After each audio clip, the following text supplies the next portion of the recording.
The Lord be with you. A reading from the Holy Gospel according to Mark.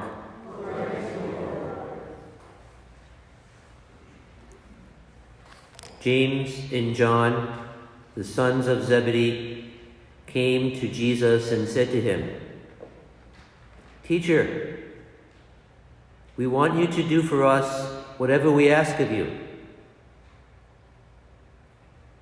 He replied, "What do you wish me to do for you?" They answered him, "Grant that in your glory we may sit, one at your right and the other at your left." Jesus said to them, "You do not know what you are asking. Can you drink of the cup that I drink, or be baptized with the baptism with which I am baptized?" They said to him, "We can." Jesus said to them, "The cup that I will drink, you will drink. And with the baptism with which I am baptized, you will be baptized. But to sit at my right or at my left is not mine to give, but it is for those for whom it has been prepared." When the other 10 heard this, they became indignant at James and John. Jesus summoned them and said to them, "You know that those who are recognized as rulers over the Gentiles lord it over them, and their great ones make their authority over them felt.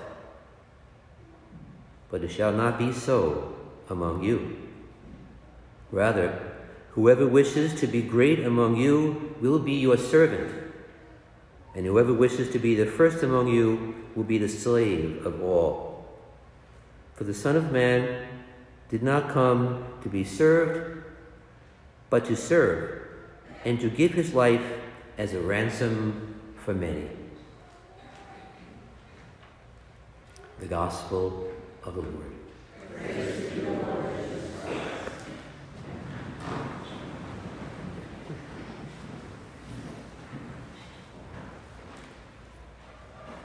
2 weeks ago, at this Mass and a few other Masses, Archbishop Christopher Cardone, a Dominican friar, spoke at this Mass and some of the other Masses here at Cure about his missionary work for over 33 years in the Solomon Islands. And as he said, it takes maybe 25 hours to get there. He grew up here on Long Island, and he comes back once a year to see his dad and his sisters and his brother, Father Tom Cardone of Kellenberg High School. Archbishop Cardone was wearing the bishop's hat, the bishop's mitre. You saw the picture in last week's bulletin. And he has a high leadership position in the church. But someone after this Mass 2 weeks ago said, "He is the most un-bishop-like bishop I've ever met. The most unbishop-like bishop I've ever met."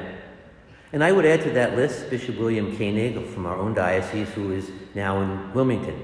They both inspire me by their approachability, by their humility, and by their unbishop-like presence. You know, in any profession, legal, medical, law enforcement, politics, teaching, clergy, whatever, you can always find people in those jobs, in those positions, who are filled with themselves and who make their presence known by lording it over others, to use Jesus' expression in the Gospel today. In the church, it began right at the very beginning with James and John wanting to sit at the right and the left of Jesus in glory. It continues today in the church and in other careers. I find it particularly distressing to know clerics who are focused a lot on climbing higher up. We hear in the letter to the Hebrews today that there is one great high priest, no one else. As a result, sometimes it can seem to me, maybe seem to us, that it can be more difficult at times to believe in the church and the church's hierarchy than it is to believe in the Trinity. Archbishop Cardone, and a few others notwithstanding.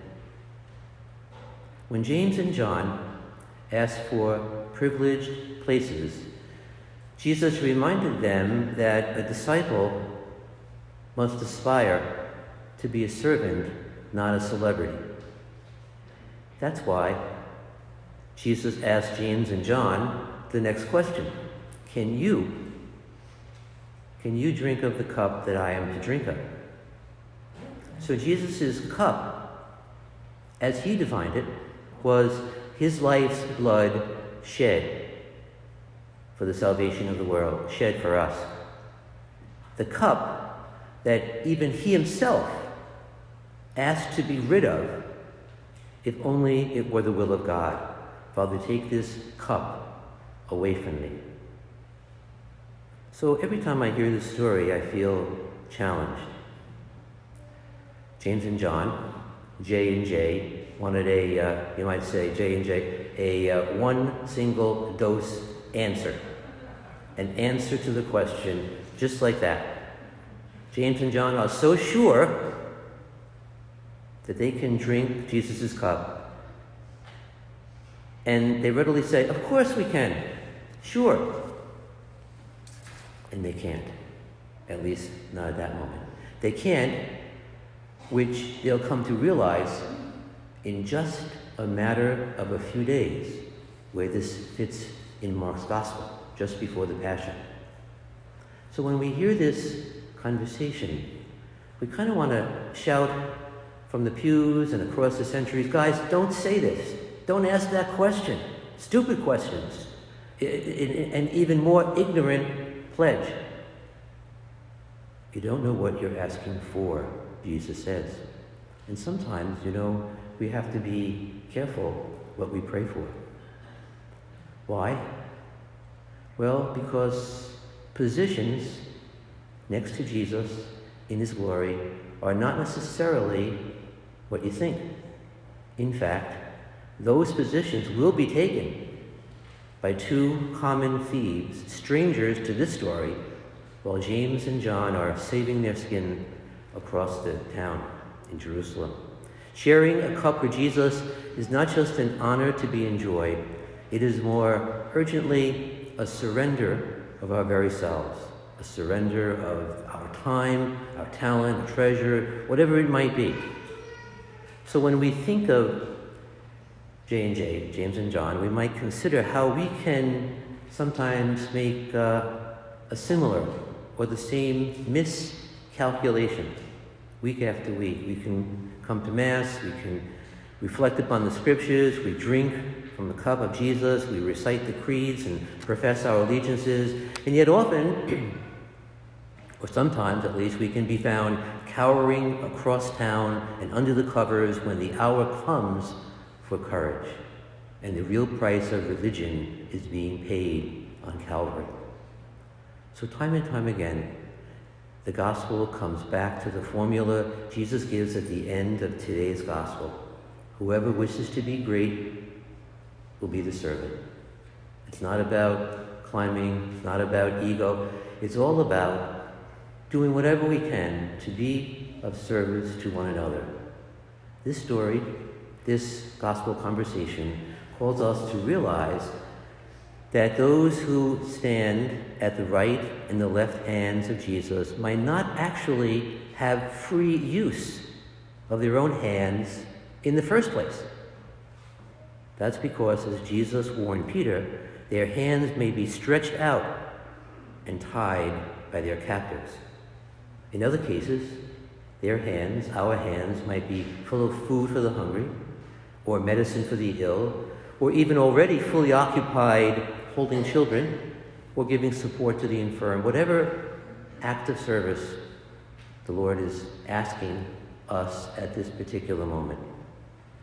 The closer we are to Jesus' right or left, the more we will be like him, hands and hearts and souls and minds fully occupied, or maybe even just a little bit more occupied in the service of those who need the most. James and John are the exemplars of our desire to glorify ourselves. They at least are looking to Jesus to glorify them rather than material possessions. But they make the mistake of assuming that Jesus has only two positions of honor to offer, one on his right and one on his left. In fact, Jesus has a position of honor for anyone and everyone who wishes to take it. The honor is to serve as he served, in whatever capacity that might be. The irony of the glory that Jesus offers is that we have to give up worldly glory to grasp this honor. But Jesus reminds us this is exactly what he did. James and John were doing what many Americans would do, aiming high, which is not a bad thing in itself, but Jesus says, when you aim high, remember to go low for others. The gospel instructs us to turn the focus away from ourselves, our ambitions, our vanities, and towards those whom we might be asked to serve this week. In the end, that is what will really matter when we stand on either side of God in heaven. So the question today is, what do we ask of the Lord, and what do we hear Jesus saying back to us?